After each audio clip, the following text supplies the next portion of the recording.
M'dzina la Atate ndi la Mwana ndi la Mzimu Woyera. Amen.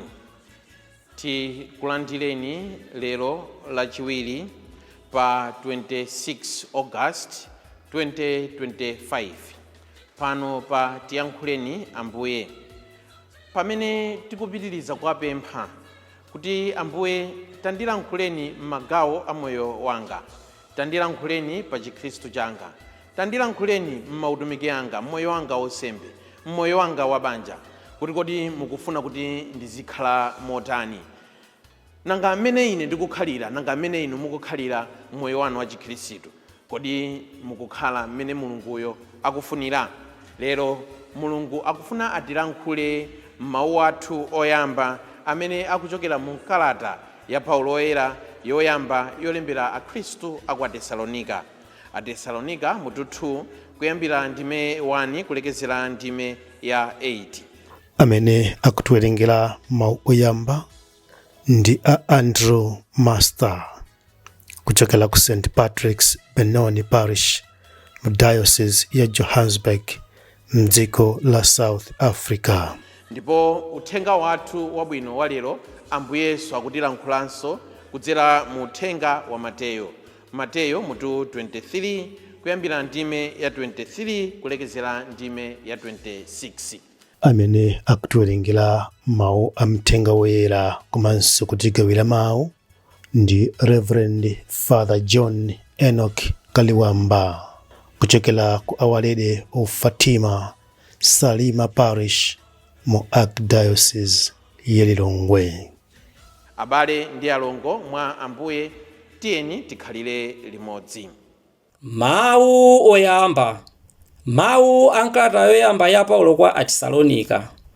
Abale, inu nomwe mukuziwa kuti kucheza kuja tidasacheza kwanuko kudali kwa phindu.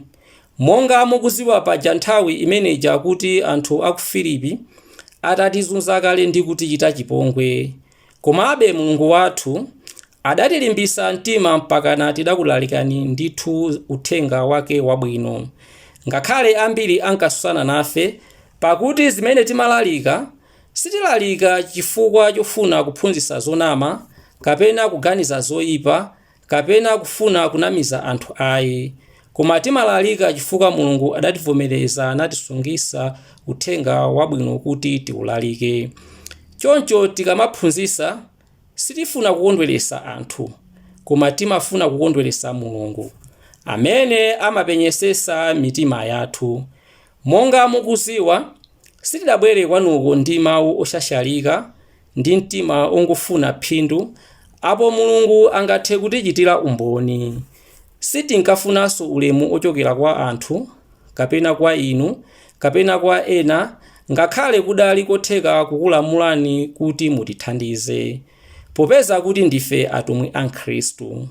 Koma tidakhala ofasa pakati panu ngati mayi osamalisa ana ake.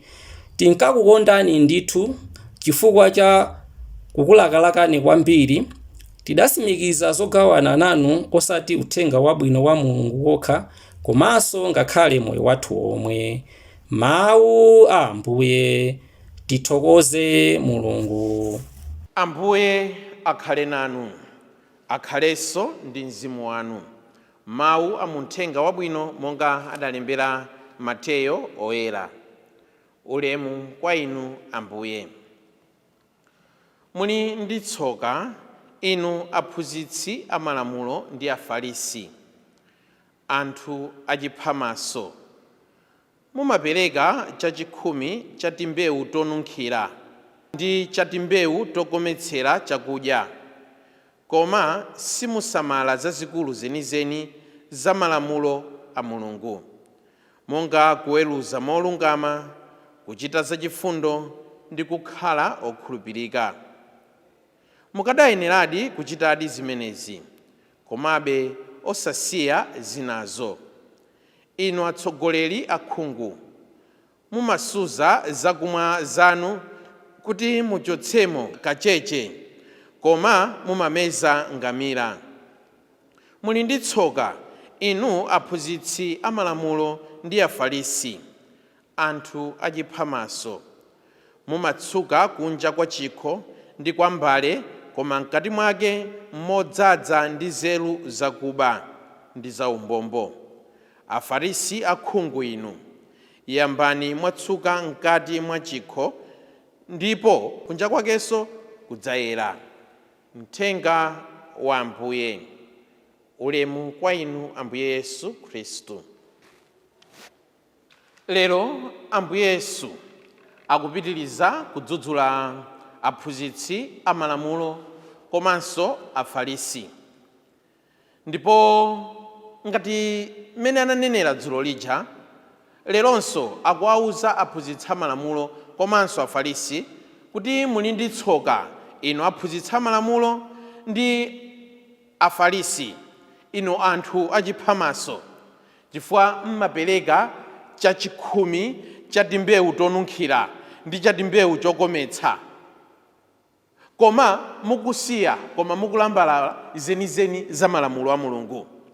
Kenaka akuwawuzanso kunena kuti muli ndi tsoka inu aphunzitsi amalamulo ndi Afarisi, chifukwa mmatsuka kunja kwa chikho kusiya mkati. Ambuye Yesu akukhazikikanso pa ma priorities, zinthu zoyenera kuchita pa moyo wathu wa Chikhristu. Chimene Ambuye Yesu lero akufuna kuti atizindikiritse nkunena kuti tikamakhala pa moyo wathu wa Chikhristu, tikuyenera kuti tidziwapempha Ambuye kuti Ambuye tatinong'onezeni, kuti Ambuye tatiwuzeni mmene tikuyenera kuti tizikhalira Chikhristu chathu. Tonsefe tili mayitanidwe osiyanasiyana, ena ali mayitanidwe abanja, ena ali mayitanidwe ausembe, ena ubrother, ena usisteri. Koma over and above, tonsefe tili mayitanidwe amene Mulungu amatirana kuti tikhale oyera kudzera moyo wathu wa Chikhristu. Koma kodi Chikhristu chathu, mayitanidwe athuwa, tikuwakhala monga mmene Mulungu akufunira kapena tikuwakhala monga mmene ineyo ndikufunira, monga mmene inuyo mukufunira?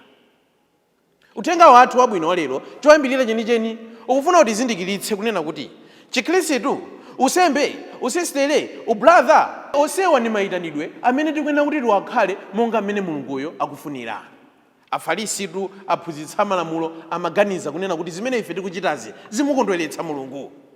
Lero tatiyeni tapemphe, Ambuye mudzitinong'oneza tsiku ndi tsiku, Ambuye mudzitinong'oneza usana ndi usiku, ndikumatiuza monga mmene inu mukufuna kuti tizikhalira mayitanidwe athu. Alipo anthu ena adakhutira kunena kuti usembe wawo kuyenda chifukwa chakuti adadziuza choncho. Alipo anthu ena amene adakhutira kunena kuti usistere wawo kuyenda chifukwa chakuti adadziuza choncho. Alipo anthu ena amene moyo wawo udakhutira kunena kuti Chikhristu chawo chikuyenda chifukwa chakuti adadziuza choncho.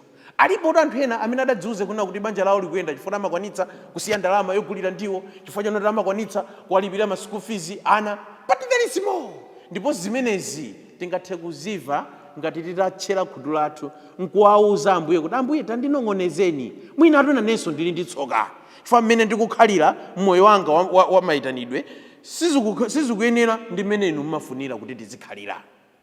Kenaka tikuona kunena kuti Afarisi komanso aphunzitsi amalamulo zimene iwo akuchita, it is a true representation of how the church is today. Mmene Ambuye Yesu akwadzudzulira Afarisi, mmene Ambuye Yesu akwadzudzulira aphunzitsi amalamulo, mwinanso langizo limenelo lingathe kubwera ku mpingo wa lero. Afarisi komanso aphunzitsi amalamulo amayika chidwi pa tinthu ting'ono-ting'ono. Anali ndi mapulawetezi yawo akuti amapereka chachikhumi cha timbewu tonunkhira, koma kumasiya zinthu zimene zili zofunika zenizeni ndi malamulo a Mulungu. Akuti amatsuka kunja koma kumasiya mkati mwenimweni mmene mmakhala zinthu zofunikira zimene zimalowa mkati mwa munthu. Mapulawetezi upside down. Leronso ndi tsiku lonena kuti tisingesinge kuna kuti mapulawetezi anga, mwina atu mapulawetezi anga adasokonekeranso. Mwina atu pa Chikhristu zinthu zimene ife zimatikhudza ndi zinthu zimene zili zing'ono-zing'ono kwambiri kusiyana ndi zinthu zimene zili zikuluzikulu. Lero tikamakhala m'matchalichi mwathu, the success of our churches is measured on the developmental projects of different churches. Tikamakhala tikamena kuti pali chiko mande zinthu zikuyenda, koma ndi mphakati uko mande zikuyenda, zimene timaona kodi akukwanitsa target imene wapatsidwa, kandi target ya Paper Sunday, kandi target ya fundraising ya yomangira chalichi, kaya yomangira holo, inde ndi zinthu zabwino. Koma tidziwe kunena kuti mapameto pake tingathe mwina kumatsuka kunja mkati muli mosatsuka. Mwinatu chidwi chathu tayika pa zinthu zimene mwina zikuyenera kuti zibwere kachiwiri, zimene zikuyenera kuti zibwere koyamba tazika pachiwiripo. Akunena kuti pachali chipena atabwera episkopi adapeza kunena kuti acheya aparishi adzuka akuwauza ndithu ambuye ake episkopi. Akunena kuti ambuye ake episkopi kuno ndiye kuparishi kwathu kuno zinthu zikutiyendera. Munkanthawi kochepa tili ndi abambo mfumu athuwa takwanitsa kugula basi ndi chammayiona ikuzungulira ntawuni imene chati aparishi athu tagula tokha. Mu nthawi yochepayi tili ndi abambo mfumu takwanitsa kumanga holo iyo, ndipo holo imeneyo ikumatipezera ndalama. Mu nthawi yochepa takwanitsanso kukozanso nyumba ya nsembe. Zinthu zimenezi tachita chifukwa cha umodzi wathu, zinthu zimenezi tachita chifukwa cha kugwirizana kwathu, zinthu zimenezi tachita chifukwa cha masomphenya athu, ndipo parishi yathu yatukuka. Akuti akhristu achadakhumudwa chifukwa ambuye ake episkopi atadzuka adawuza kunena kuti inde mwatukuka, koma kodi moyo wanu wauzimu watukuka nawo? Muntchalichi momwemo munali mzimayi amene adamwalira chifukwa cha matenda a khansa, chifukwa chosoweka ndalama yoti apite ku chipatala akalandire chithandizo. Muntchalichi momwemo munali ana amene iwo amasoweka zovala zoti azitha kuvala moyo wawo wa tsiku ndi tsiku. Chifukwa chani? Anthu adatsuka kunja. Leronso masiku ano mwina tikuona ngati kuti miphakati yathu ikuyenda. Leronso masiku ano mwina tikuona ngati kuti mipingo yathu ikuyenda, koma tikuyiwala kutsuka mkati, kuyambira zinthu zimene zili zoyambirira, kuyambira zinthu zimene zili zofunikira, kenaka kumapita zinazo. Sitikunena kuti chitukuko ncholakwika, ayi, koma mwina anthufe tikuphonyana ndi koyenera kulowera koyambirira kwenikweni, malo momaonetsetsa kunena kuti tikuyika chidwi pa malamulo a Mulungu, tikuyika chidwi pa mawu a Mulungu, tikuyika chidwi pa gospel values, tikuyika chidwi pa malamulo a Mulungu. Mwina tanamba kuyika chidwi chathu pa zinthu zina zimene zikuyenera kuti zibwere kachiwiri. Tasiyana chani ndi aphunzitsa malamulo? Tasiyana chani ndi afarisi amene adayambira kutsuka kunja mkati asadatsukemo?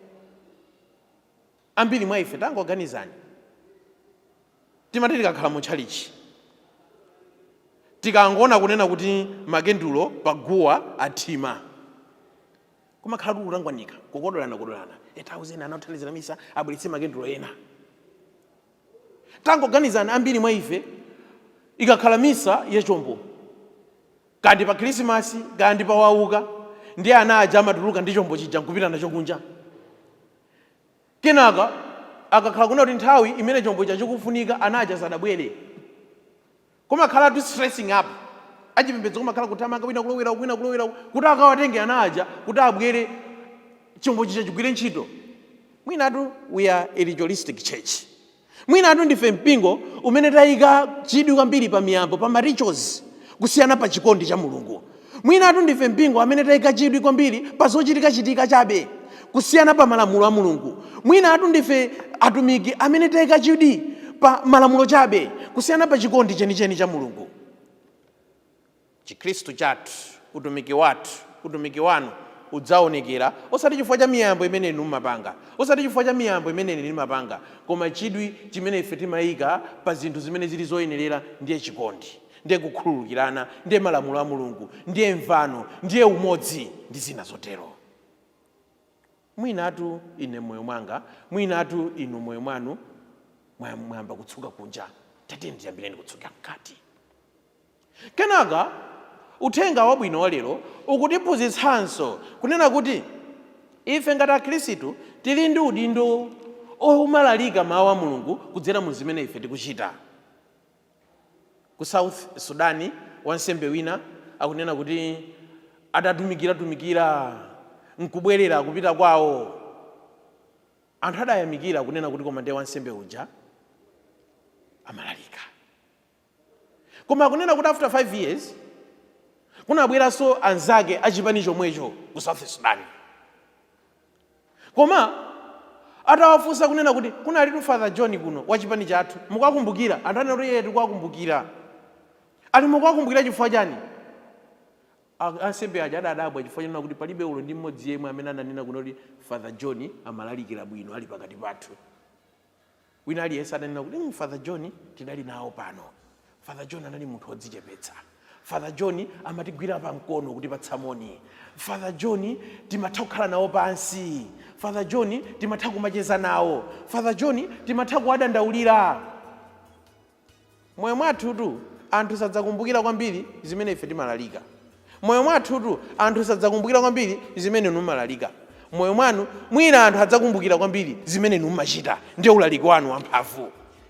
Lero tatiyeni tapemphe Ambuye kuti Ambuye tatithandizeni kuti mwina tidzilalikira kwambiri, osati chifukwa cha zimene ife timakhulupirira, osati mawu anu okha ayi, komanso ngakhalenso mu zochita zathu. Amen.